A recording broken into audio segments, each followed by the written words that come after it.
Why not 175?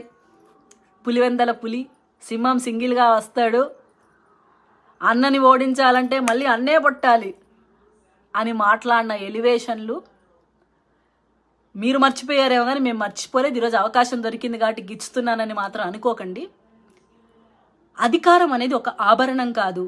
ఎంతో హుందాగా ప్రజలు మీకు ఇచ్చిన బలమైన తీర్పుని మీరు ఎంతో హుందాగా పరిపాలించుండొచ్చు. కానీ ఆ అధికారాన్ని దోచుకోవడం కోసం, దాచుకోవడం కోసం, అఘాయిత్యాలకు పాల్పడడం కోసం, అక్రమంగా దందాలు చేయడం కోసం, సామాన్యుడి రక్తాన్ని పీక్కతినడం కోసం, ప్రతిపక్ష నేత ఆర్థిక మూలాలు దెబ్బతీయడం కోసం, ఒక ఇండస్ట్రీని పతనం చేయడం కోసం, ప్రతిపక్ష నేతలను ప్రజలకు దూరం చేయడం కోసం, వాళ్ళని దూరం చేయడం కోసం, ఒక జీవోలు పాస్ చేయడం కోసం, ఎక్కడికక్కడ వ్యవస్థల్ని మేనేజ్ చేసి ఇబ్బందులు గురి చేయడం కోసం, మహిళలు ఎవరైతే బలంగా మాట్లాడతారో వాళ్ళ ఫోటోలు మాఫింగ్ చేసి వాళ్ళపైన చెత్తరాతలు రాయడం కోసం కాదు. మీకు ఇష్టం వచ్చినట్టు రాజధానితో 3 ముక్కల ఆట ఆడడానికి కాదు. ఉద్యోగస్తుల జీవితాలతో నాశనం చేయడం కాదు. విద్యార్థులు ఎవరైతే జాబ్ క్యాలెండర్ కోసం ఎదురు చూస్తున్నారో అబద్ధపు హామీలు చెప్పి వాళ్ళని మోసం చేయడం కోసం కాదు. మద్యపాన నిషేధం అని మహిళల్ని మోసం చేయడం కాదు. ఈరోజు ఏ సామాజిక వర్గ నాయకుడిని అదే సామాజిక వర్గ నాయకుడి తిట్టించడం కోసం కాదు. అల్లర్లు సృష్టించడం కోసం కాదు. ఆధిపత్యం పోరు కోసం కాదు. హుందాగా రాజకీయం చేసి రాష్ట్రాన్ని అభివృద్ధి దిశగా నడపడం కోసం. అది మర్చిపోయిన వైఎస్ఆర్సీపీ పార్టీ ఎన్నో అఘాయిత్యాలకి, అన్యాయాలకి, అక్రమాలకి పాల్పడి ప్రజల తీవ్ర స్థాయిలో వ్యతిరేకత ఎదుర్కొని ఈరోజు మీరందరూ కలిసి వచ్చారు కాబట్టి మేము ఓడిపోయాం అని సిగ్గు లేకుండా చెప్పుకుంటారేమో.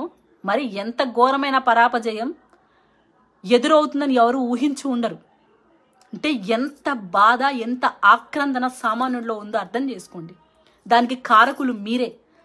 భస్మాసుడి హస్తం ప్రదర్శించుకున్నట్టు మీ మీద మీరే ఇలాంటివి చేసుకున్నారు. సీఎం గారు మొదలుకొని మీ క్యాబినెట్లో ఉన్న ప్రతి ఒక్కరు, ఎమ్మెల్యేలు కావచ్చు, మీ క్యాడర్ కావచ్చు, మీ పేటీఎం కార్యకర్తలు కావచ్చు, వ్యక్తిగతంగా దూషించి మిమ్మల్ని మీరు దిగజార్చుకున్నారు. మీ స్థాయిని మీరు తగ్గించుకున్నారు. సామాన్య అవ్వాతాతలు మాతో చెప్పిన మాటలు. ఏ క్వశ్చన్ అడిగినా పవన్ కళ్యాణ్ గారు విధానపరంగా ఏంటమ్మా వ్యక్తిగత జీవితం గురించి మాట్లాడతాడు, ఎవడబ్బా సొమ్ము తెచ్చి ప్యాకేజీ ఇచ్చాడమ్మా, ఎవడాస్తుల మీ ప్యాకేజీ ఇచ్చాడమ్మా పవన్ కళ్యాణ్ గారికి, ఎవడమ్మా దత్తపుత్రుడు అని వాళ్ళల్లో ఉన్న ఆవేదన ఈరోజు బ్యాలెట్ బాక్సుల పైన చూపించారు. మీరు చేసిన మీ శాఖలు ఒక్కసారైనా ప్రెస్ మీట్ పెట్టండి అని చాలాసార్లు ఛాలెంజ్ చేశాం. అప్పటికైనా మీ మట్టి బుర్రలకు అర్థం కావాలి ఎందుకు అంటున్నారు వీళ్ళని.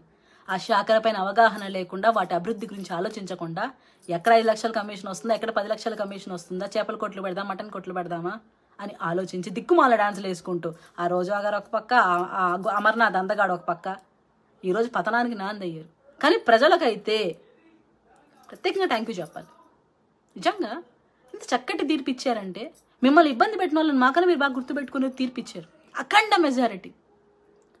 మరొక విషయం, పిఠాపురం పవన్ కళ్యాణ్ గారిని ఓడిస్తాను, టఫ్ ఫీల్డింగ్ పెడుతున్నాను, ఇక్కడి నుంచి మిథున్ రెడ్డిని అక్కడ లాక్కొని వచ్చాను, అక్కడున్న ముద్రగడ సార్ మర్చిపోయాను సార్, మీరు రెడ్డిగా మార్చుకున్నారు, ముద్రగడ రెడ్డి గారు మీరు రెడ్డిగా ఎప్పుడు మార్చుకోబోతున్నారు ఒకసారి చెప్పండి. అలాగే మంగా గీతా గారు, చెల్లంశెట్టి సునీల్ గారు, ఎంతమందిని ఫీల్డింగ్ పెట్టి పవన్ కళ్యాణ్ గారు ఓటమి కోసం చూసా. పవన్ కళ్యాణ్ గారు భారీ మెజార్టీతో అక్కడ గెలుస్తున్నారబ్బా. న్యాయం గెలుస్తుంది, నిజాయితీ గెలుస్తుంది. కలర్ నోట్లు ఎన్ని పంచినా కాలర్ ఎగరేసుకుని ఓటేశాడు ప్రజలు, నిస్వార్థమైన నాయకుడి వెనుక. ఇప్పుడు అనండి అయ్యా, ఎవరు ప్రజల పక్షాన్ని నిలబడిన నాయకులు, ఎవరు తల్లి లేని బిడ్డ, తండ్రి లేని బిడ్డ, సింపతిలతో ఓట్లు పడవు. నిస్వార్థంగా నిలబడిన నాయకుడికి పడతాయి, పవన్ కళ్యాణ్ గారికి పడతాయి. ఈ కూటమి ఏర్పాటు చేయడం కోసం ఎన్ని త్యాగాలు చేశాడు, ఎన్ని ఇబ్బందులు పడ్డాడో, ఎన్ని అవమానాలు పడ్డాడో, ఎన్ని ఒడిదుడుకులు పడ్డాడో జనసేన క్యాడర్కి తెలుసు. ఒక సునామీని ఏర్పాటు చేశాడు. అటువంటి నాయకుడు వెనుక పయనిస్తున్నందుకు నిజంగా సంతోషపడుతూ, ఇటువంటి పరిపాలన అందించకూడదో ప్రతి ఒక్కరికి మీరు చూపించారు. మేము ఎంత హుందాగా ఉండాలో మీకు చూపించబోతున్నాం, చూసి నేర్చుకోండి. జై జనసేన, జై హింద్.